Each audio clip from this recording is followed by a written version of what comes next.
자, 여러분 이번에는 사회정의와 불평등 통합사회 2의 2단원 한번 살펴보도록 하겠습니다.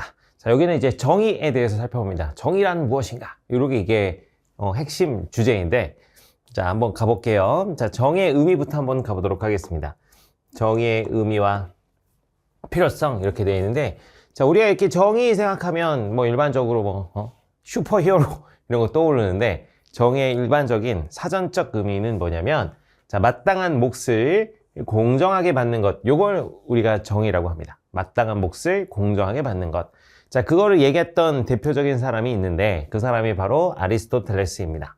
그래서 아리스토텔레스는 자, 먼저 일반적 정의라는 걸 얘기를 해요. 그래서 보편적으로 언제 어디서나 적용되는 정의는 과연 무엇이냐면 이 공동체에게 좋은 것, 공동선과 이 덕, 아리스토텔레스가 이제 우리 행복 파트에서도 강조했던 게 덕이라는 개념인데, 이 어떤 인간이 갖춰야 될 탁월함을 덕이라고 합니다. 그래서 공동선과 덕을 위한 법을 준수하는 것을 일반적 정의라고 아리스토텔레스는 정의했습니다. 좀 뻔한 얘기죠. 그래서 합법적이고 공정해야 된다, 이런 게 이제 일반적 정의라는 거예요. 자, 그런데 그걸 이제 구체적 상황에 적용했을 때는 어떻게 되느냐? 자, 그 구체적 상황에 적용하는 게 특수적 정의입니다. 그래서 구체적인 상황에 적용해 보는 것. 그래서 각각의 상황에 이 일반적 정의를 구체적으로 적용해 보는 거예요. 자, 그럼 분배적 정의. 분배할 때는 어떤 것이 정의롭느냐 이렇게 얘기하면, 자, 각자가 지닌 뭐에 따라, 자, 여기 별표 가치에 따라서 분배해야 된다. 자, 가치에 따라서 권력, 명예, 재화, 어떤 물건들 이런 걸 말하는 거죠. 권력, 명예, 재화 이런 건 사람들이 추구하는 것인데, 자, 그것들을 각자가 지닌 가치에 따라, 이 가치는 정확하게 얘기하면 아리스토텔레스는 공동체를 굉장히 중시했단 말이죠. 그래서 공동체에 기여한 가치다 이렇게 얘기할 수 있습니다. 공동체에 기여한 이런 가치에 따라서. 그래서 누구는 한 100만큼 기여했고 누구는 한 70만큼 기여했다라고 한다면 이 100만큼 기여한 사람이 더 많이 가져가야 된다, 이런 얘기입니다.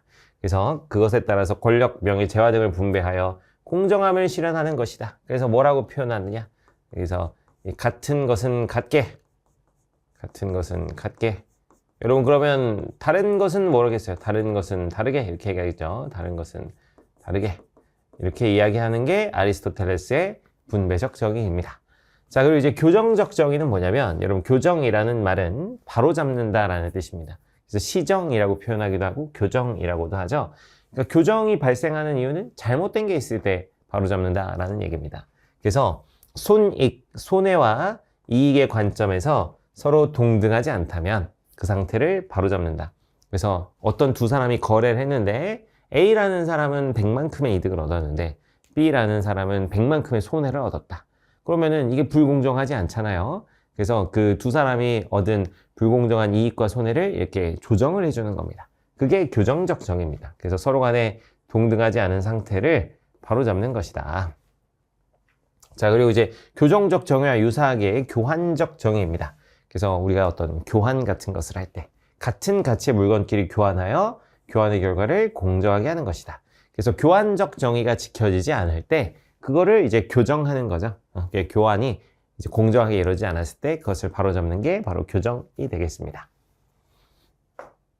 자, 그래서 이 교정적 정의와 관련해서 이제 후대 사람들은 또 이제 뭐라고 얘기했느냐 한번 좀 살펴보면, 이 교정이라는 건 바로잡는 것이니까 일종의 처벌, 형벌과 관련이 있다고 얘기할 수가 있습니다. 자, 그래서 이것과 관련된 관점은 응보주의적 관점. 이 응보라는 말이 어려운데, 응보가 뭐냐면 응당한 보복이에요. 응당한 보복. 그래서 넌 잘못을 했기 때문에, 범죄를 저질렀기 때문에 응당히 마땅히 벌을 받아야 된다, 이런 관점으로 접근하는 게 응보주의적 관점이고, 공리주의 관점은, 여러분 공리주의 알죠? 최대 다수의 최대 행복 다 아시잖아요. 그래서 행복을 증진하는 것이, 행복을 증진하는 결과를 가져오는 것이 좋은 것이다. 그래서 이제 공리주의 관점은 결과를 중시하는 그런 관점입니다. 하여튼 그래서 칸트는 응보주의 관점에서 형벌의 본질이 처벌을 가하는 것이다. 상응하는 처벌, 이게 응보예요. 상응하는 처벌, 응보를 가하는 것이다. 그래서 만약에 누군가 살인을 저질렀다면 어이구, 그에 상응하는 형벌을 가해줘야 된다, 이런 얘기죠. 그에 상응하는 형벌로서 사형을 선고하는 것이 정의로운 것이다. 그래서 타인의 생명을 빼앗아간 범죄, 살인을 저질렀을 경우는 사형을 선고해야 된다. 이렇게 얘기를 하고요. 베카리아라는 사람이 또 있습니다. 자, 공리주의 관점에서 형벌의 본질은 이 최대 다수 최대 행복을 기여하는 것이다. 그래서 범죄 예방 및 공동체 전체의 이익 증진에 있다. 자, 이렇게 보고 있습니다. 그래서 베카리아가 보니까 결과적으로 이 종신노역형하고 사형하고 비교해 보면 사형이 범죄 예방 효과가 떨어진다. 이 종신노역형은 지속성을 지니는데 사형 같은 경우는 일시적이다 이거야. 일시적. 그러니까 무슨 얘기냐면 사형의 장면, 이 어떤 강렬한 사형의 장면을 보고 사람들이 순간 움찔해가지고 나쁜 짓을 저지르면 안 되겠다. 이제 이런 생각을 잠깐 갖지만 그게 일시적 기억이기 때문에 시간이 지나면 또 흐릿해지고 사라진다 이런 얘기입니다. 근데 이제 종신형 같은 경우는 이 범죄를 저지른, 살인을 저지른 사람을 사람들이 다 보는 앞에서 광장 같은 데서 평생 동안 이제 노동을 하게 하는 거죠. 그거 이제 사람들이 그 사람의 어떤 비참한 모습을 계속 지나가면서 보면서 그 기억들을 상기한다는 거야. 저 사람은 살인을 저질렀기 때문에 저 모양이 되었구나. 그래서 이 사람들의 기억을 계속 환기시킬 수 있는 종신노역형이 더 좋다. 그래서 사형의 범죄 효과가 떨어진다. 이렇게 봐서 사형 제도에 반대를 했습니다. 하여튼 요 이제 교정적 정의, 형벌과 관련된 이야기를 잠깐 드렸다. 잠깐 옆에 좀 보고 가도록 하겠습니다. 이 정의관 뭐 이런 개념이 나오는데 용어 정리 좀 하고 갈게요. 정의관은 정의에 대한 관점이죠. 그래서 어떤 것이 정의로운지에 대한 생각으로 정의에 대한 관점을 말하는 것입니다. 그래서 정의관은 어떤 가치를 중요하냐고 생각하느냐에 따라 달라질 수 있기 때문에 다양한 정의관이 있다. 그래서 다양한 정의관 뭐 계속 쭉쭉 볼 거예요. 대표적으로 일단 아리스토텔레스를 본 겁니다. 자, 먼저 이제 공자 한번 보시면은요. 자, 공자님이 한 말 한번 보면 자신의 삶의 목표를 천하의 바른 도덕적 올바름, 자, 이걸 정도라고 하는데 정도를 이루는 것을 정의라고 보았고 그것을 자기 삶의 목표로 삼았다. 자, 플라톤 같은 경우는요. 정의는 인간이 갖춰야 할 덕목이다. 자, 이렇게 얘기를 합니다. 자, 플라톤이 이야기하는 정의는 어떤지 좀 살펴보면 우리 인간의 영혼이라는 게 이성, 기계, 욕구로 구성되어 있다고 봅니다. 그래서 이성, 기계, 욕구로 구성이 되어 있는데 우리 영혼이 말이에요. 이성에게는 뭐가 필요하고 지혜가 필요하고 기계에는 용기가 필요하고 기계는 어떤 우리의 들끓는 마음 뭐 이런 걸 말하는 거죠. 열정 뭐 이런 거. 자, 욕구는 이제 절제를 해야 한다고 봅니다. 절제. 자, 이와 비슷하게 자, 그래서 이 지혜, 용기, 절제가 조화로 이루는 것. 그게 바로 정의예요. 플라톤이 말하는 정의는 지혜, 용기, 절제가 조화로 이룬 것이다. 그것이 바로 정의. 그래서 이 네 가지를 일컬어 지혜, 용기, 절제, 정의. 이 네 가지를 가리켜서 플라톤의 네 가지 덕이다. 사주덕. 이렇게 표현을 합니다. 자, 근데 이런 네 가지 덕을 갖추는 것이 인간만 그러는 것이 아니라 국가도 마찬가지다 이거예요. 국가도. 그래서 이 이성의 역할을 하는 것이 바로 통치자다 이거예요. 통치자. 그래서 통치자는 지혜로워야 되고 이제 기계의 역할을 하는 건 방위자. 방위자는 용기를 지녀야 되고 그리고 이제 욕구의 역할을 하는 게 생산자인데 생산자는 그래서 뭐 해야 된다? 절제해야 된다. 자, 그래서 이 통치자가 지혜롭고 방위자가 용기를 가지고 생산자가 절제를 갖추면 그 사회는 뭐 할 수 있다? 정의로울 수 있다. 이렇게 얘기하는 게 플라톤의 생각입니다. 자, 약간 첨언을 하면은 이 상위 계급은 하위 계급의 덕목을 다 같이 가져야 돼요. 그래서 방위자는 용기를 가져야 되지만 절제도 갖춰야 되는 것이고 통치자는 지혜를 갖지만 당연히 용기와 절제도 갖춰야 됩니다. 그래서 밑에 상위 계급은 하위 계급의 이런 덕목들은 당연히 갖춰야 된다라는 것입니다. 이성도 마찬가지죠. 이성도 용기와 절제를 갖춰야 되고 기계도 절제가 있어야 되고 그러니까 즉 절제는 이게 모든 어떤 영혼의 모든 부분과 국가의 모든 부분에게 다 요구되는 그런 덕목이다라고 이해해 두시면 됩니다. 하여튼 플라톤의 생각이었습니다. 자, 넘어가서 자, 밑으로 내려가 보도록 하겠습니다. 자, 정의 필요성 이렇게 나오는데 정의 필요성 뭐 이거는 그냥 뻔한 얘기라서 그냥 간단하게 여러분이 읽어보고 넘어가시면 됩니다. 자, 기본적 권리를 보장해 주고요. 자, 개인선, 개인에게 좋은 것, 뭐 자아실현 같은 것, 행복 뭐 이런 걸 말하는 것이고 그리고 이제 공동선, 그거는 이제 공동체가 추구하는 어떤 좋음인 것인데 이 정의라는 기준이 있다면 그 기준에 맞게 개인선과 공동선을 추구할 수 있기 때문에 그래서 조화롭게 실현할 수 있다. 자, 그리고 사회통합의 기반을 마련해 준다. 그래서 어떤 정의 기준이 확립되어서 공정한 규칙을 가지고 문제들을 처리할 수 있다면 서로 그냥 받아들이고 신뢰하고 협력하고 이렇게 살 수가 있겠죠. 자, 계속 좀 살펴볼게요. 자, 여기 뭐 개인선, 공동선 뭐 이런 얘기는 뭐 방금 다 설명드렸듯이 자, 개인선은 개인의 행복, 자아실현 같은 것을 말하는 것이고 공동선은 사회가 추구하는 좋은 것, 그래서 사회 구성 모두에게 이익이 되거나 발전에 도움이 되는 것을 말하는 겁니다. 뭐 다 설명드린 내용입니다. 자, 그러면 우리가 현실에서 정의의 실질적 기준을 한번 살펴보도록 하겠습니다. 3가지 정도 있는데요. 자, 첫 번째가 바로 능력입니다. 능력은 말 그대로 신체적, 정신적 능력에 따라서 분배하는 것이다. 그래서 빵집에서 빵을 어떻게 분배할 것인가? 이게 이제 이것에 대해서 빵이 아니군요. 이제 급여. 자, 월급을 누구에게 많이 줄 것인가? 이제 이렇게 이제 사장님이 판단을 하려고 하는 거야. 자, 그럼 누구에게 월급을 많이 주지? 자, 이럴 때 이제 빵을 가장 잘 만드는 직원에게 더 많은 급여를 주는 것. 그러니까 빵을 가장 잘 만들 수 있는 능력을 갖춘 사람에게 제일 많은 급여를 주겠다. 이렇게 하면 이제 능력에 따라 분배를 하는 거죠. 자, 긍정적 효과는 그래서 그럼 사람들이 능력 개발을 하지 않겠어요? 그래서 잠재적 능력 실현을 기회를 제공하는 것이고 사람들이 그럼 능력 개발을 열심히 하려고 할 테니까 업무의 효율성을 재고 높일 수 있습니다. 자, 그런데 한계가 있죠. 능력을 측정하는 정확한 기준을 마련하기가 좀 어렵다 이런 얘기예요. 그래서 객관적 평가가 어렵다 이런 얘기입니다. 그러니까 사람의 능력이라는 게 딱 이렇게 딱 본다고 단정할 수는 없는 거잖아. 뭐 예를 들면 여기 빵집에서 빵 만드는 거 제빵 기술자 자격증이 있다고 해서 사람들 능력이 다 똑같은 게 아닙니다. 그렇죠? 그리고 또 사람마다 어떤 시점 어떤 상황 속에서 능력을 또 이제 막 발휘하는 경우도 있고 못 발휘하는 경우도 있고 이러다 보니까 능력을 측정하는 정확한 기준을 마련하기가 쉽지가 않다. 여러분 뭐 이제 좋아하는 스포츠 있잖아요. 스포츠 선수들 보면은 진짜 막 어떤 리즈 시즌에는 막 날아다니고 얼마 지나지 않았는데 또 이제 실력이 확 죽어버리고 막 이런 경우들이 막 있단 말이죠. 그럼 저 사람의 능력치는 어떻게 되지? 이 판단하기가 혼란스럽다 이런 얘기입니다. 이 능력이라는 것은 타고난 또 이제 한계를 보면은 타고난 재능이나 환경 등 우연적 선천적 요인의 영향을 무지막지하게 받습니다. 여러분 그렇지 않아요? 이 공부도 사실 마찬가지죠. 공부나 뭐 운동이나 또 음악이나 뭐 등등등등등 여러분 이게 살다 보면 이 타고난 걸로 결정되는 게 너무나 많구나 이런 생각을 하게 됩니다.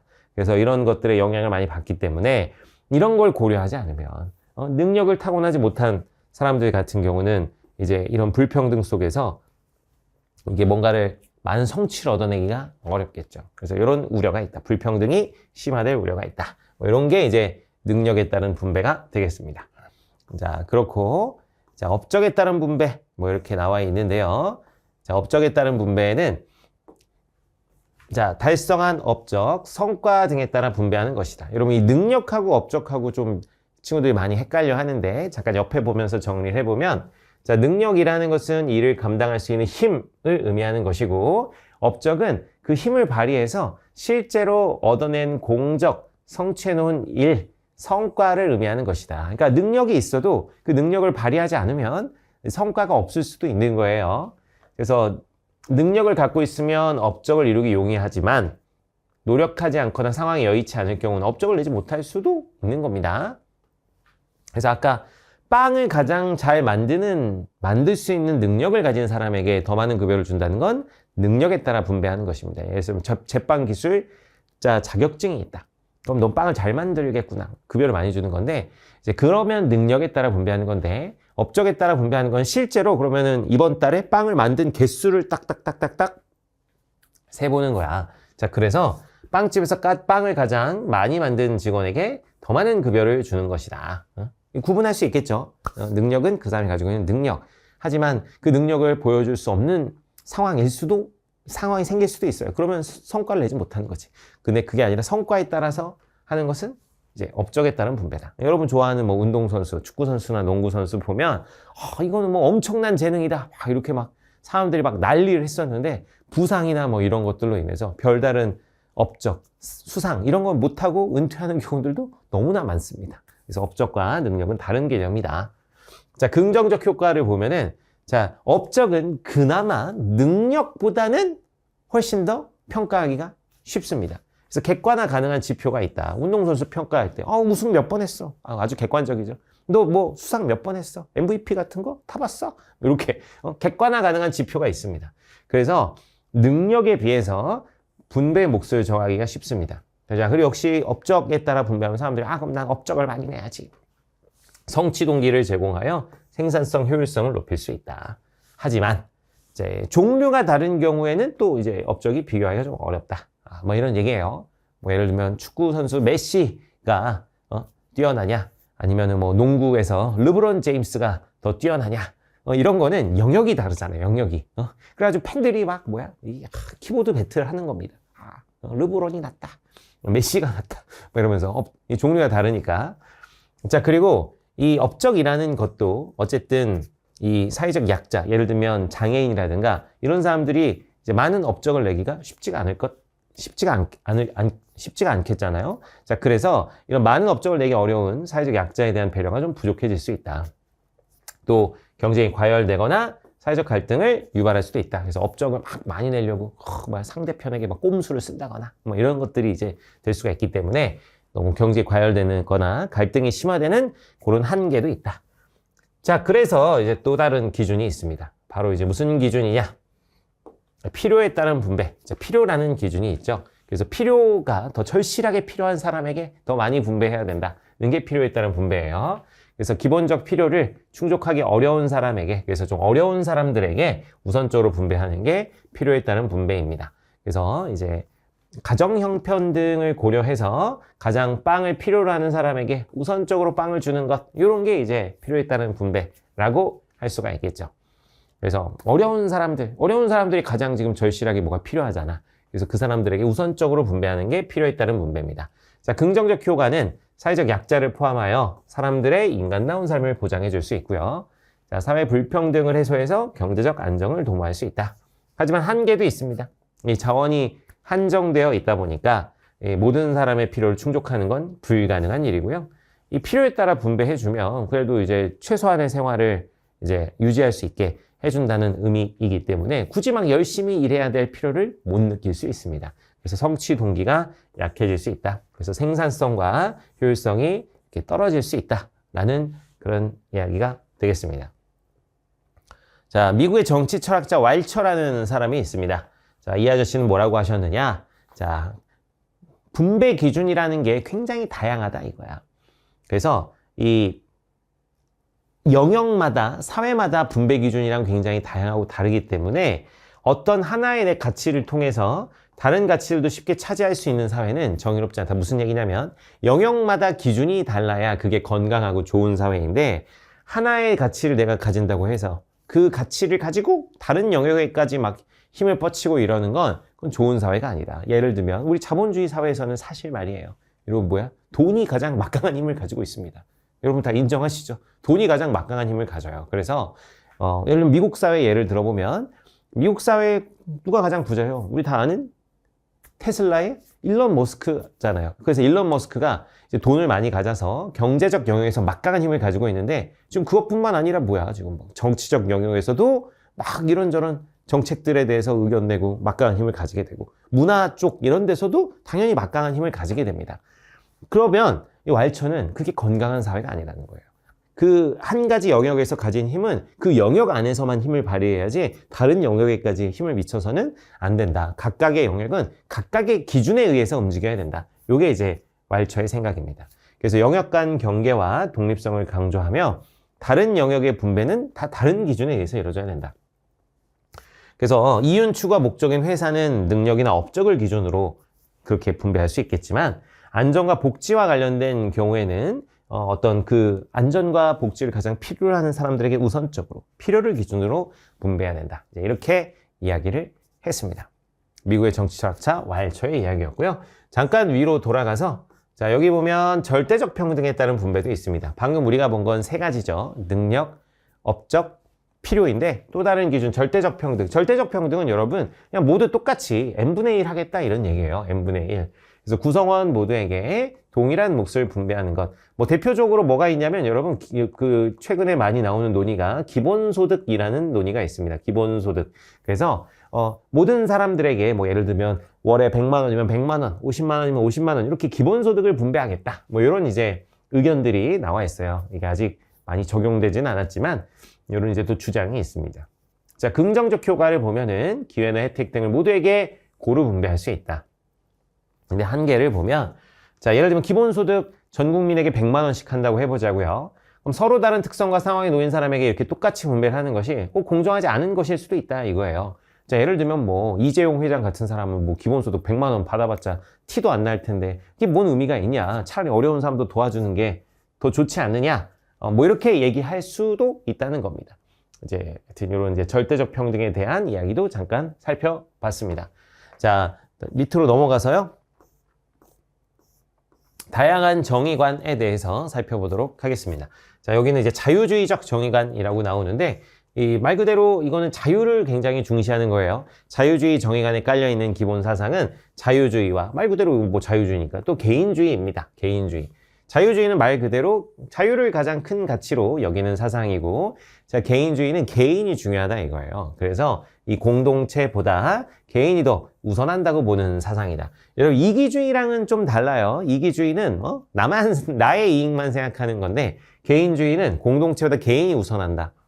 그러니까 나도 개인이고 그러면은 옆에 사람도 개인이잖아. 그러니까 타인의 권리를 내가 함부로 침해하지 않겠다. 이런 의미도 담고 있는 것입니다. 그래서 개개인이 중요하다라는 것이라서 개개인의 권리, 타인의 권리도 굉장히 존중하겠다라는 의미를 담고 있습니다. 근데 이제 개인주의가 너무 지나치게 극단화되고 이제 약간 변형이 되면 이기주의로 이제 가게 되는 것이죠.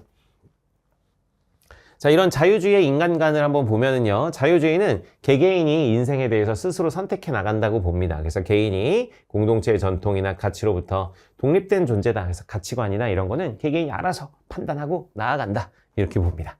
자, 기본 입장을 보면은요, 자, 다른 사람의 자유와 권리를 침해하지 않는 한에서 개인의 자유와 권리는 최대한 보장해줘야 된다.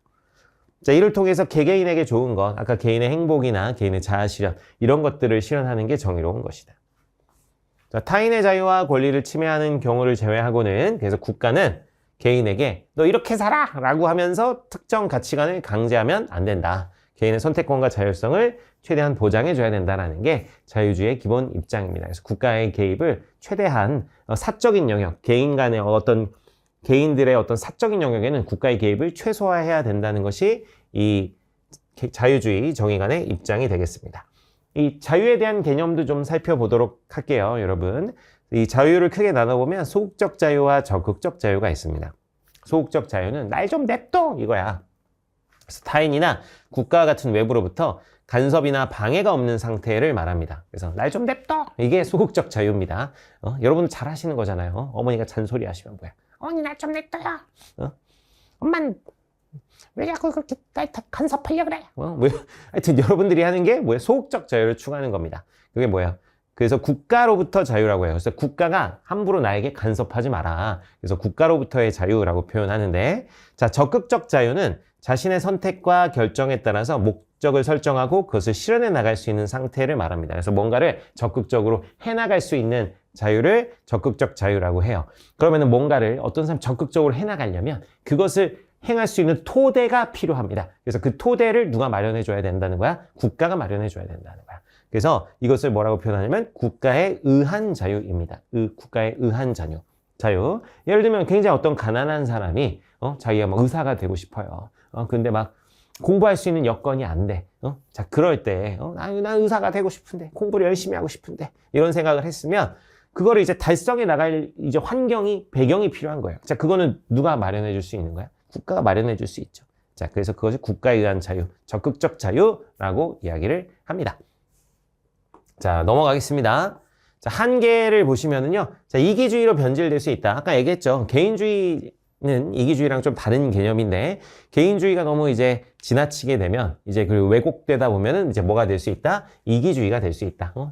나만 아니면 돼. 뭐 이런 생각으로 이제 왜곡될 수 있다는 거예요. 그래서 개인선을 지나치게 추구하다 보면 다른 사람의 자유와 권리를 막 침해하게 되는 이런 사회적 갈등을 유발할 수 있다. 또 공동선에 대한 무관심이 생길 수가 있죠. 자신의 이익을 추구하다 보면 타인에게 무관심해져서 공동선을 경시하게 되고 그래서 사회 구성원들에게 피해를 입힐 수도 있다. 자, 자유주의 사상가 대표적인 사람 두 사람을 보도록 하겠습니다. 대표 사상가가 롤스랑 노직이라는 사람이 있는데요. 자, 롤스의 이 사상을 가리켜서 뭐라고 하냐면 롤스는 자유주의면서 또 평등을 굉장히 중시했던 사람입니다. 그래서 롤스의 사상을 평등주의적 자유주의라고 합니다. 평등주의적 자유주의.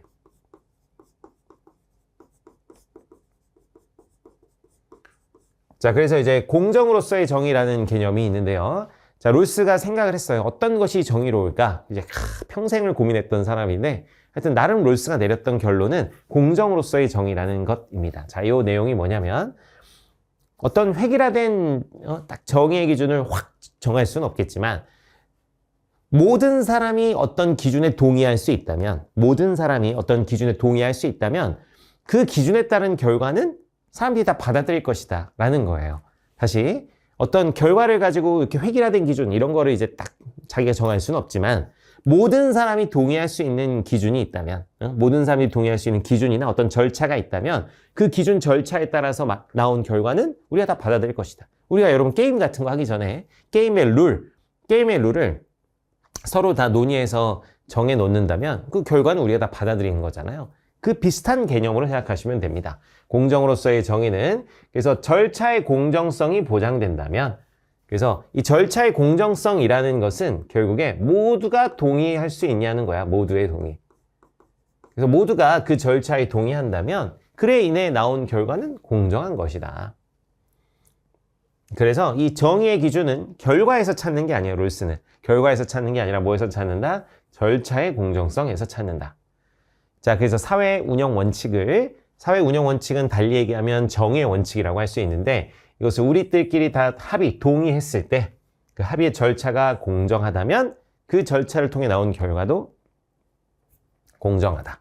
자, 그런데 자, 여러분 우리가 현실에서는 모두가 동의할 수 없습니다. 현실에서는 사람마다 다 생각이 달라. 자, 왜 다르냐? 다 자기 입장을 자기가 놓인 상황을 중심으로 생각하기 때문에 그래요. 예를 들면 기업을 운영하는 사람은 자기 기업 CEO로서 생각을 하는 거고 뭐 예를 들면 배달 일을 하는 사람은 이제 배달 일을 하는 사람으로서의 입장에서 생각을 하는 거고 또 회사원이면 회사원의 입장에서 생각을 하는 거고 자영업자면 자영업자 입장에서 생각하는 거. 그렇기 때문에 이 각자 자기가 놓인 상황을 중심으로 생각을 하기 때문에 이 현실에서는 모두가 동의하는 수가 없어요. 자, 그래서 롤스가 이제 뭘 생각을 하느냐? 이제 가상적 상황을 만듭니다. 자, 그걸 뭐냐면 무지의 베일로 가려진 원초적 입장이라고 표현해요. 자, 여러분 원초적 입장이라는 건 태어나기 이전이라고 생각하시면 됩니다. 내가 태어나기 이전이다. 무지의 베일은 뭐냐면 내 눈이 이렇게 가려져 있어요. 그래서 나는 앞으로 내가 어떤 삶을 살아가게 될지 몰라. 태어나기 이전에 눈이 가려져 있어가지고 나는 이제 어떤 삶을 살지 몰라. 뭐 남자로 태어날 수도 있고 여자로 태어날 수도 있고 부잣집에 존잘남으로 태어날 수도 있지만 그렇지 않고 뭐 이제 엄청 찢어지게 가난한 집에 장애를 가지고 태어날 수도 있어요. 하여튼 그래서 내가 뭘로 태어날지 모르는 상황이라고 가정한다면 사람들은 그럼 여러 가지 가능성들을 다 고려할 것이다 이거야. 내가 무슨 일론 머스크의 아들로 태어날 가능성도 있지만 그렇지 않고 뭐 진짜 고아로 태어날 가능성 이런 것까지 다 염두에 두고 사람들은 생각을 할 것이기 때문에 이렇게 자기가 뭘로 태어날지 모르는 상황에서는 뭔가 합의할 수 있을 것이다. 이게 롤스의 생각입니다. 자, 그래서 이거는 물론 그래서 이 원초적 입장이라는 건 가상적 상황이에요. 가상적 상황. 롤스의 머릿속에서 만든 가상적 상황입니다. 가상적 상황. 자, 조금 더 한번 좀 가볼게요. 그래서 이 내용 전개하기 전에 롤스의 이 공정으로서의 정의 배경이 되는 설명 좀 계속해 보도록 하겠습니다. 롤스의 정의, 인간에 대한 가정인데요. 자, 정확하게는 이 인간에 대한 가정은 무지의 베일에서 말하는 겁니다. 무지의 베일에서. 그래서 무지의 베일에선 사람들은 어떤 존재냐? 무지의 베일에서는 자, 자신의 이익에는 관심이 있지만 서로 무관심한 합리적 인간이다. 그러니까 자신의 이익은 잘 따지지만 남에겐 별 관심 없는 그런 존재다. 라는 건 가정을 한 거예요. 가정. 무지의 베일에서 인간은 이렇다고 가정을 해놓자. 그래서 내가 뭘로 태어날지 모른다. 천부적 재능이나 사회적 지위 같은 것들을 모르는 상황이다. 뭘로 태어날지 몰라. 자, 이런 것을 이제 원초적 입장이라고도 하죠. 그래서 같은 의미로 이해하시면 됩니다. 그래서 이런 사회적 자연적 우연성의 배제. 여러분 이 사회적 자연적 우연성이 뭐냐면 자연적 우연성은 우리가 타고나는 재능입니다. 내가 뭘로 태어날지 모르니까 자연적 우연성 배제. 그리고 사회적 우연성은 내가 딱 태어났을 때 나를 둘러싼 집안 환경 같은 것을 말하는 거죠. 어떤 옛날로 치면 계층, 계급적 지위 뭐 이런 것들을 말하는 것인데 그런 거 다 배제. 내가 뭘로 태어날지 모른다. 이런 상황이 이제 원초적 입장. 자, 그래서 이 원초적 입장에서는 사람들이 어떻게 할 것이냐면 내가 사회에서 가장 운 없게 태어날 가능성도 있다는 거야. 사회 최상류층으로 태어날 수도 있지만 최하위층으로 태어날 수도 있어. 그래서 원초적 상황에서는 개인들은 위험 회피 성향을 가지기 때문에 최선보다 최악의 경우를 고려하게 될 것이다. 그래서 최소수혜자에게 최대 이익을 받는 것. 요런 원칙에 동의하게 될 것이다 이거야. 그래서 그 경우가 최소수혜자가 되는 자신이 최소수혜자가 될 수 있기 때문에 자 그렇게 될 경우를 고려해서 최소수혜자에게 최대 이익을 주는 그런 원칙들을 세우게 된다라는 게 롤스의 생각입니다. 다시 내가 가장 사회에서 어떤 가장 운 없게 가장 불운하게 태어날 수 있으니 그 불운하게 태어나는 걸 뭐라고요? 최소수혜자라 그래요. 그 사회에서 가장 혜택을 적게 받는 최악의 상황에 놓여 있는 사람. 그래서 그 최악의 상황에 놓여 있는 최소수혜자에게 최대한 혜택을 주는 그런 원칙을 만들게 될 것이다 라는 겁니다. 자, 그래서 구체적 내용은 옆으로 가서 한번 보도록 하겠습니다. 그래서 이 무지의 베일에서 이 공정하게 우리가 합의했다. 합의라는 건 여러분 만장일치입니다. 만장일치로 합의했을 것이다. 물론 요거는 가상적 상황에서 합의한 것이니까 요거는 가설적이에요. 이 공정한 합의의 결과는 가설적이야. 실제 역사적으로 있지 않습니다. 가설적이고 그래서 비역사적이에요. 가설적이고 비역사적 합의야. 실제 있었던 합의는 아니고요. 룰스의 머릿속에서 아마 이럴 것이다 라는 거야. 자, 이 원칙은 뭐냐면 평등한 자유의 원칙입니다. 사람들이 무지의 베일에서 정한 이 정의의 원칙, 이 원칙. 평등한 자유의 뻔한 얘기입니다. 자, 모든 사람은 기본적 자유에 대해서 동등한 권리를 갖는다. 아, 이건 뭐 너무 뻔한 얘기 아닙니까? 기본적 자유에 대해서 동등한 권리를 갖는다. 이 기본적 자유는 어떤 자유권을 말합니다. 자유권, 뭐, 여기에 이제 사유재산권도 다 포함되어 있는 거죠.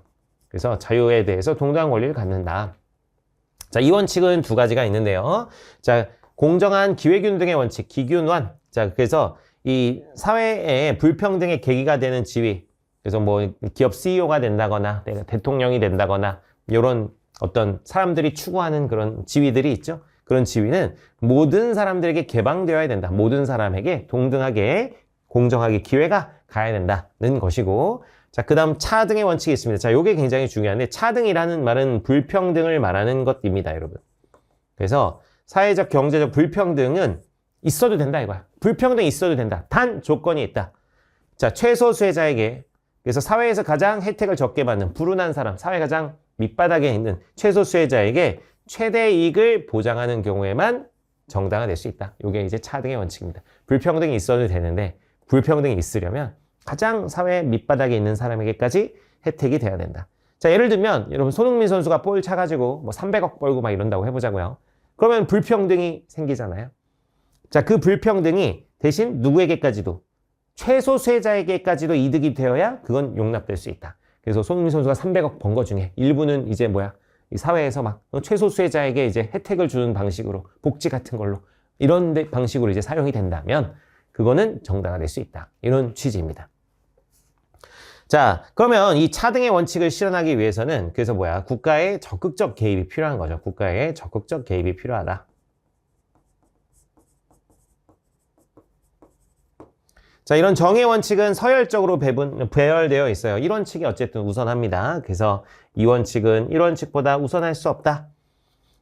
그리고 이제 2원칙 중에서도 나름의 우선순위가 있는데요. 이 기회균등의 원칙이 차등의 원칙보다 우선합니다. 그래서 우선순위를 정해보면 평등한 자유 원칙이 제일 우선하고 두 번째가 기회균등, 세 번째가 차등의 원칙입니다. 이렇게 우선순위가 있다 라고 보시면 되고요. 노직으로 넘어가 보도록 하겠습니다. 노직은 이제 롤스의 영원한 라이벌인데 노직은 자유지상주의라고 합니다. 자유지상주의. 자유가 최고다.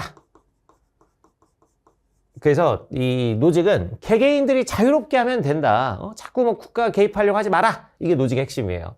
그래서 개인의 자유에 전적으로 위임해야 된다. 올바른 재화의 분배는.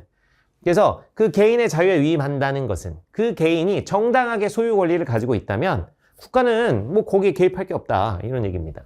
그래서 각 개인이 정당하게 소유한 재화에 대해서 그 개인은 완전한 소유권을 지닌다. 그래서 예를 들면 부모님이 막대한 부를 가지고 그걸 자식에게 이제 물려주려고 하는 거야. 그건 그 부모의 자유다. 자식에게 물려주든 사회에 환원하든 그냥 제3자에게 주든 그거는 그 사람이 정당하게 소유권을 가지고 있다면 알아서 할 일이기 때문에 국가가 개입할 일이 없다. 자, 이걸 가리켜서 소유 권리로서의 정의입니다. 자, 그러면 여기 핵심은 뭐냐면 그럼 그 소유 권리가 정당하냐 안 하느냐 이걸 따져주는 게 국가의 역할입니다. 그럼 소유 권리가 정당한지를 뭘 가지고 따지느냐? 원칙들이 있죠.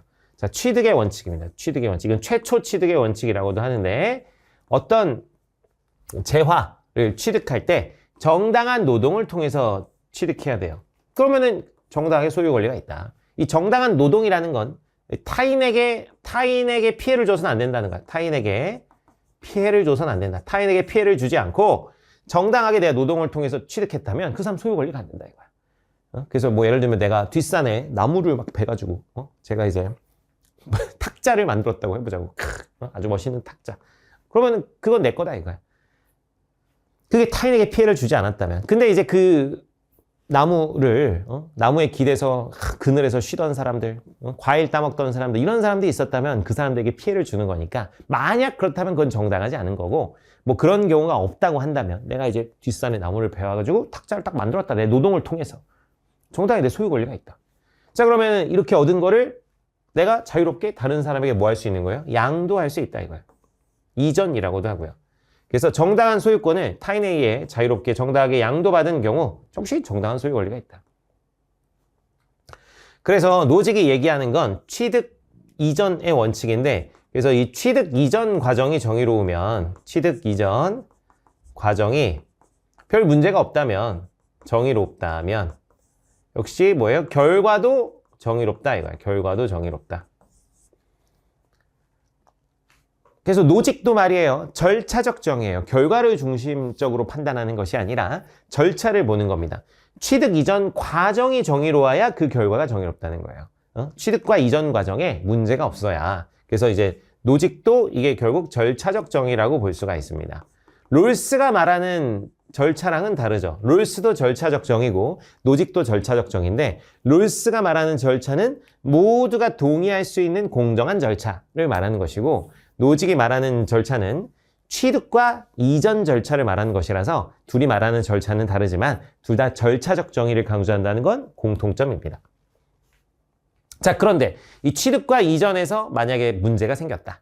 그래서 뭐 이전이 정당하게 이루어지지 않고 누군가가 뭐 이제 사기를 쳐서 뺏는다거나 아니면 내가 취득할 때 다른 사람에게 피해를 줬다거나 하여튼 이런 문제가 있다면 자, 그건 바로 잡아야죠. 바로 잡아야 됩니다. 자, 여기서 뭐야? 국가 역할이 필요한 겁니다. 그래서 재화를 취득하거나 양도받는 과정에서 과오나 잘못이 있다면 바로 잡아야 된다. 이게 바로 국가의 역할이 되겠다 이거죠. 그래서 국가의 개입이 필요하다. 국가의 개입이 필요하다. 물론 국가가 교정만 하는 건 아니에요, 여러분. 물론 국가는 뭐 국방도 해야 되고 소방 이런 것도 해야 되고 여러 가지 해야 되지만 가장 중요한 업무 중에 하나가 바로 교정입니다. 바로 잡는 것. 자, 롤스랑 노직을 좀 비교해 보면은요. 자, 그래서 롤스는 이런 불평등을 줄이기 위해서 국가가 적극적으로 나서야 된다. 아까 얘기했죠. 최소 수혜자에게 최대 혜택이 돼야 된다. 국가의 소득 재분배 정책에 찬성하는 반면에 노직 같은 경우는 이 국가라는 건 개인의 권리와 재산 보호에 이런 최소한의 임무 정도만 해야 되는 것이지 국가가 막 나서가지고 복지하겠다 뭐 이러면 안 된다 이거예요. 그래서 국가의 소득 재분배 정책 이런 것들을 반대하는 그런 입장입니다. 소득 재분배 정책은 소득을 다시 분배하는 것, 그래서 빈부격차를 줄이려고 하는 그런 정책들을 말하는 것이죠. 그래서 고소득자에게 높은 세금 적용하고 복지제도 이런 거 하는 게 소득 재분배 정책입니다. 자, 넘어가도록 하겠습니다. 하여튼 자유주의적 정의가 좀 길었는데 롤스랑 노직이 내용이 많아서 그래요. 자, 공동체주의적 정의가는 뭐 간단합니다, 여러분. 공동체주의는 말 그대로 개인보다 공동체가 더 중요하다고 보는 그런 입장이에요. 그래서 공동체 구성원들이 서로 유대감을 가지고 역할을 잘 수행하면서 공동선을 실현하는 것, 공동체주의에서 강조하는 건 공동선이죠. 그게 정의로운 것이다. 그리고 공동체는 개인이 공동체의 가치를 내면화하여 그래서 공동체는 개인들에게 야, 이렇게 사는 게 바람직한 거야 라는 거를 알려줘야 된다 이거야. 소속감을 느끼게 하고 공동체가 추구하는 미덕을 따르는 좋은 삶을 살 수 있도록 장려해야 된다. 이 좋은 삶의 기준은 공동체가 제시해 줄 수 있어야 된다는 게 공동체주의입니다. 그래서 옆에 잠깐 보면은요. 공동체주의 뭐 방금 얘기한 거고 개인의 좋은 삶이라는 건 혼자서 결정하는 게 아니라 공동체 영향을 받기 때문에 공동선을 추구하는 의무가 있다.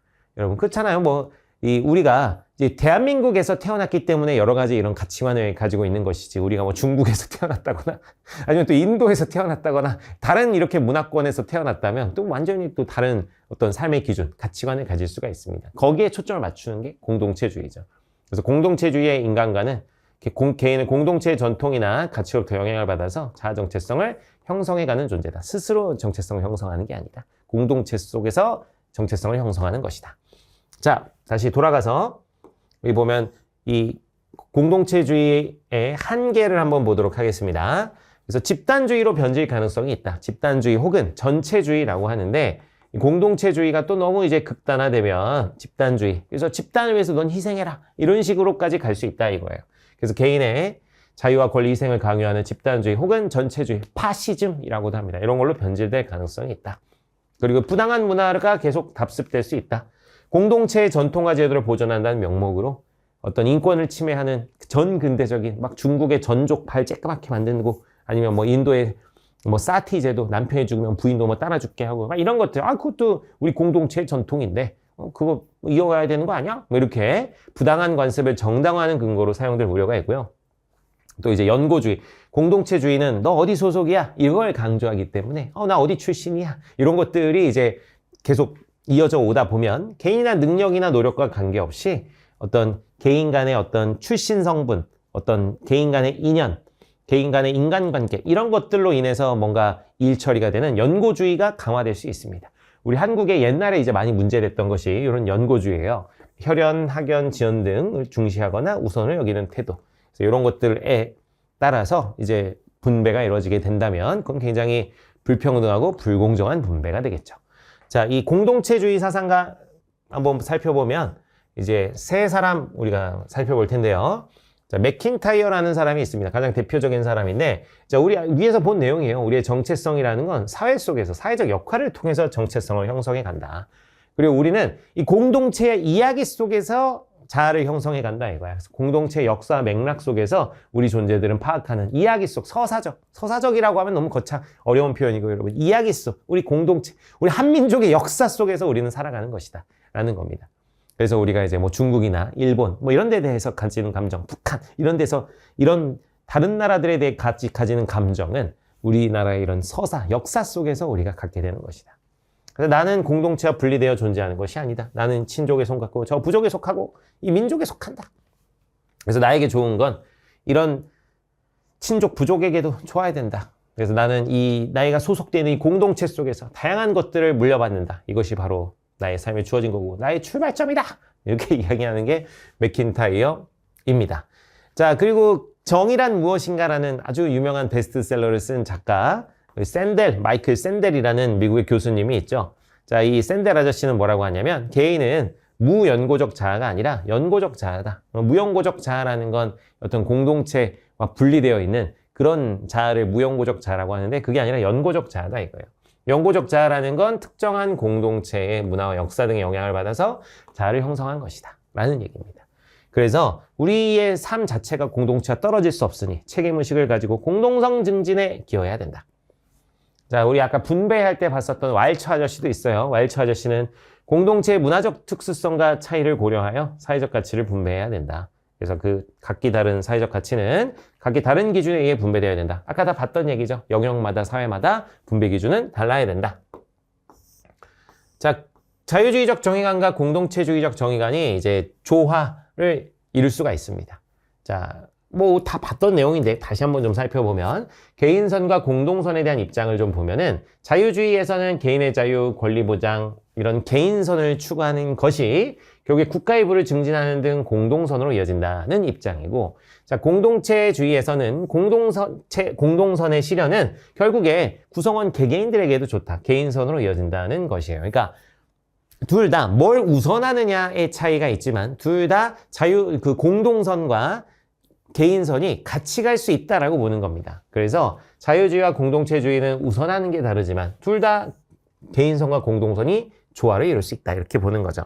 그래서 개인선과 공동선이 조화를 이루며 개인과 공동체가 상호 보완적 관계를 갖는 것이 바람직하다라는 게 이제 우리가 내릴 수 있는 결론이라고 볼 수가 있습니다. 그래서 잘 조화를 이뤄야 된다.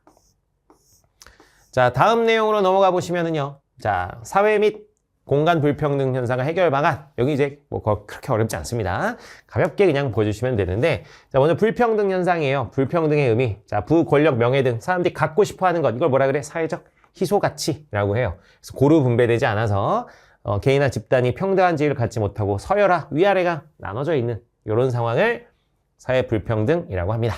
자, 불평등의 종류 한번 보면은요, 사회 계층의 양극화란 말이 있습니다. 이런 말 많이 듣죠. 사회 계층이 양극화되고 있다. 부자들은 더 부자가 되고 가난한 사람 더 가난해지고 있다. 이런 얘기 많이 듣잖아. 이 사회 계층이라는 말부터 좀 살펴보면 일반적으로 사회에서는 사회 경제적 특성에 따라 위계, 위아래가 발생하는데 이 위계 비슷한 위계의 구성원들을 계층이라고 합니다. 그래서 뭐 상류층, 하류층, 중산층 뭐 이렇게 이제 나눠보는 게 일종의 사회 계층이다.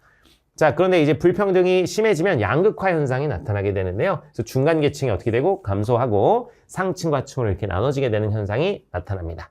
그래서 재산과 소득에 의한 경제적 차이가 정치적, 사회적 불평등으로도 이제 이어지는 경우들이 많죠. 이건 뭐 당연하게도 여러분, 부자들은 여러 가지 누릴 수 있는 어떤 사회 문화적인 게 많죠. 예를 들면 뭐 공연 같은 거, 공연 너무 비싸잖아. 뮤지컬 공연 아니면 무슨 뭐 외국에서 뭐 콜드플레이 공연 뭐 이런 거 너무 비싼데 부자들은 뭐 그거 뭐 아주 이 정도 껌값이지 뭐 하면서 이제 내지만 이제 뭐 이제 경제적인 여건이 그렇지 못하면은 이제 막 돈 모아 뭐 이렇게 해가지고 겨우겨우 막 하고 막 이럴 거 아니에요. 그래서 이 경제적인 차이가 어떤 사회 문화적인 차이도 만들고 또 정치적 불평등으로도 이어질 수 있어요. 예를 들면 여유가 있는 부자들은 정치에도 관심 많이 가지고 이슈들도 막 이렇게 보는데 이제 그렇지 못한 여유가 없어가지고 맨날 이제 노동에 이제 노동만 이제 해야 되는 그런 사람들 같은 경우는 그런 이슈를 팔로우하기가 쉽지가 않겠죠. 하여튼 양극화가 이렇게 벌어지게 된다면 개인의 능력이나 업적에 따른 계층 간 이동이 어려워져서 계층 대물림 현상이 발생한다. 그래서 이 양극화가 지속되면 계층 간 위화감이 조성되고 이는 사회 통합을 어렵게 한다. 뭐 이런 얘기입니다. 자, 공간 불평등으로 넘어가 보면 지역 간에 이제 차이가 발생하는 것이에요. 그래서 경제적, 사회적, 문화적 차이. 자, 우리나라 이게 제일 심하죠. 수도권과 비수도권. 그래서 이제 수도권에 모든 게 몰려 있습니다. 우리나라는. 그래서 그리고 또 도시와 농촌 이런 차이들이 나타난다. 자, 이 이유를 보면 우리나라가 이제 경제 성장 초기 했던 개발 방식이 성장 거점 개발입니다. 그래서 특정 지역을 딱 찍어가지고 그 지역을 엄청나게 개발하는 거지. 그래서 성장 가능성이 높은 지역을 선발하고 집중 개발했다. 거기가 바로 이제 수도권하고 남동 임해 공업 지역, 부산, 울산 이쪽입니다. 그러다 보니까 이제 그 거점이 된 지역하고 그렇지 못한 지역 간의 격차가 많이 벌어지게 되었다. 그리고 1960년대 이후에 급속한 도시화 산업화로 인해서 비수도권, 농촌 등은 결국 사회적 자원이 굉장히 부족해지게 되었다. 이런 이야기가 있습니다. 그래서 수도권과 우리가 흔히 얘기하는 지방 간의 지금 격차가 매우 커져 있는 그런 상황이다라는 것이고요. 사회적 약자에 대한 차별 한번 보시면은요. 경제 수준이나 사회적 지위에서 열악한 위치에 있는 사람들 혹은 집단에 대한 차별을 말합니다. 그래서 여성, 아동, 노인, 장애인, 이주노동자, 북한 이탈 주민 등에 대한 차별을 일컫는다. 자, 사회적 약자를 한번 좀 살펴보면은 우리가 흔히 사회적 소수자라고도 하는데 이 소수자라고 해서 단순히 수를 말하는 것은 아닙니다. 그 어떤 사회에서 발휘하는 영향력 등을 고려한 표현이다. 그래서 권력이 적은 거죠. 권력이 숫자가 적다라는 개념보다. 그래서 귀족과 농노로 구성된 계급사회에서 농노가 훨씬 더 숫자가 많지만 농노가 사회적 약자에 해당하고요. 남성 위주의 사회 구조가 고착화된 사회에서는 여성들이 수가 더 많아도 여성들이 사회적 약자, 소수자가 되는 것입니다. 자, 이 약자에 대한 차별 한번 보면은 원인, 편견과 선입견이 있죠. 이런 성별, 나이, 장애, 국적, 경제적 지위를 근거로 삼아 편견과 선입견이 생겨나고 사회적으로 차별을 용인하는 분위기가 있을 수 있습니다. 약자에 대한 차별을 적극적으로 타개하고자 하는 의지가 없으면 개인의 노력만으로는 한계가 있다. 자, 그 영향을 보시면 그래서 사회적 약자의 기본적 권리를 침해하고요. 이 능력이나 업적과 무관하게 발생하는 차별은 불평등을 심화시키고 정의로운 사회 구현을 방해한다는 영향을 확인할 수 있습니다. 자, 다음으로 넘어가죠. 자, 그럼 우리는 뭘 해야 될 것이냐? 정의로운 사회를 위한 노력. 자, 국가에서 이제 해야 될 것, 정부가 해야 될 건 뭐야? 사회복지제도입니다. 복지제도. 자, 대표적으로 이제 복지제도 3가지가 있는데요. 사회보험 같은 경우는 이제 정부에서 운영하는 보험이라고 볼 수가 있습니다. 그래서 국민에게 발생할 수 있는 사회적 위험을 정부, 기업, 개인이 보험 형식으로, 보험 형식은 기금을 조성한다는 거예요. 기금을 조성하는 것. 대표적으로 뭐 건강보험이나 국민연금 있습니다. 그래서 우리 어른들은 다 이제 건강보험, 국민연금 막 이렇게 내고 있어요. 그러면 이제 기금이 만들어져서 건강보험 같은 경우는 우리가 이제 병원을 갔을 때 거기서 이제 혜택을 받는 것이죠. 국민연금 같은 경우 우리가 이제 노인이 됐을 때 혜택을 받는 이런 제도를 이제 사회보험이라고 합니다. 그래서 전 국민 대상이어서 의무가입, 강제가입을 원칙으로 한다. 그래서 국민연금 대표적이고요. 국민건강보험 대표적이고, 그리고 고용보험, 회사에서 잘릴 것 대비한 고용보험, 회사에서 다칠 것 대비한 산업재해 보상보험, 그리고 이제 노인 장기요양보험, 치매성 질병 같은 거 대비하는 이런 노인 장기요양보험 등도 있습니다. 그 다음에 이제 공공부조가 있어요. 공공부조는 국가에서 도와준다 이런 뜻이에요. 국가에서 생활유지 능력이 없거나 생활 어려운 국민을 국가가 도와준다 이런 취지입니다. 그래서 전액 지원 국가가 다 도와줘서 자립할 수 있도록 돕는 제도다. 그래서 대표적으로 이제 생활비 지원해주는 국민기초생활보장제도, 또 이제 어르신들 중에서 이제 소득 수준을 고려해서 한 30만 원 정도 드리는 기초연금, 또 이제 의료비 감당, 의료보험료도 이제 낼 수 없을 정도로 이제 형편이 열악하신 분들은 이제 의료급여라는 제도를 통해서 의료비 지원을 하고 있습니다. 자, 사회 서비스 같은 경우는 이제 도움이 필요한 취약 집단에게 이건 서비스라서 금전적 지원이 아니에요. 사회보험하고 공공부조 같은 경우는 금전적 지원인데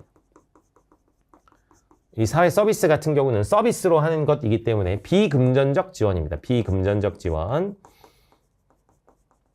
그래서 노인 돌봄 서비스, 장애인 활동 지원, 가사간병 뭐 이런 것들을 말하는 것이다 라고 볼 수 있습니다. 자, 우리나라의 대표적인 사회복지제도를 크게 세 가지로 이렇게 나눠볼 수 있다 라고 볼 수 있죠.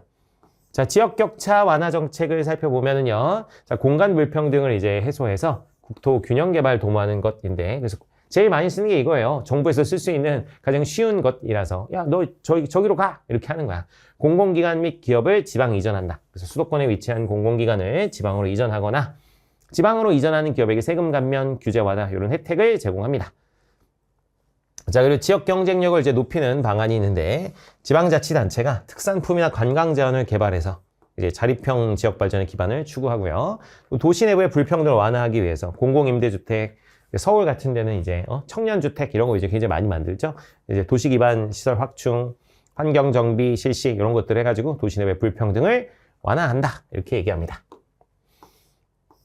자, 그리고 이제 적극적 평등을 실현하는 조치가 있습니다. 적극적 평등을 실현하는 조치. 예전에는 우리가 뭐라 그랬냐면 적극적 우대 조치라고 했는데 이제 이름이 바뀌었어요. 적극적 평등 실현 조치로 이름이 바뀌었다.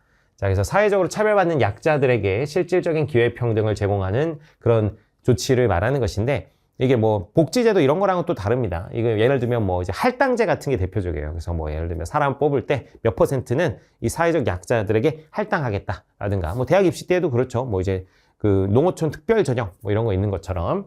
그래서 사례를 보면 이제 여성 할당제가 있습니다. 그 기존 남성 중심적 사회에서 이제 차별받았던 여성들에게 채용과 승진 혜택을 제공하는 것. 그래서 이제 대표적으로 이제 우리나라 국회의원 선거에서 비례대표 의원은 절반은 여성 할당제를 지금 시행하고 있습니다. 자, 그리고 이제 장애인 의무 고용제도가 있습니다. 그래서 관공서나 일정 규모 이상의 기업에서 근로자를 고용할 때 일정 비율 이상의 장애인을 고용해야 된다라는 이제 의무 고용제도가 있고, 대학 입학 전형, 사회적 배려 대상자 전형, 장애인 전형, 농어촌 학생 전형, 기회균등 전형 등 여러 가지 전형을 통해서 이제 기회들을 많이 제공하려고 하고 있는 것이죠. 자, 그런데 이게 적극적 평등 실현 조치가 좀 지나치게 된다면, 이것이 부당한 차별을 받는 집단에게 혜택을 제공하는 것이 심해진다면, 지나치게 된다면 오히려 반대편이 차별받는 결과를 일으킨다는 이제 역차별의 상황이 발생할 수 있습니다. 그래서 여성 우대 정책이 너무 많아지면 이제 반대로 남성들이 차별받고 있다고 느낄 수 있죠. 아, 뭐야, 나는 받는 게 하나도 없어. 맨날 여자만 챙겨주고 이렇게 될 수 있다는 겁니다. 그래서 그런 상황이 발생하지 않도록 유의해야 된다. 자, 시민들의 노력 한번 보겠습니다. 편견이나 고정관념 가지지 말아야 되고, 다양한 방법으로 정치에 참여하고 불평등한 제도나 정책을 개선해야 되고요. 그리고 이제 사회적 약자의 고통에 공감하고 배려하는 자세. 자, 우리 뭐 그냥 싹 읽어보면 그냥 다 이해되는 그런 내용입니다. 자, 이렇게 해가지고 이제 이 통사2 2단원 내용 쭉 살펴봤습니다. 정의와 관련된 내용들이었는데요. 여러분들이 생각하는 정의가 뭔지 스스로 한번 또 생각해 보시고 오늘 배운 내용도 잘 정리해 보시기 바랍니다.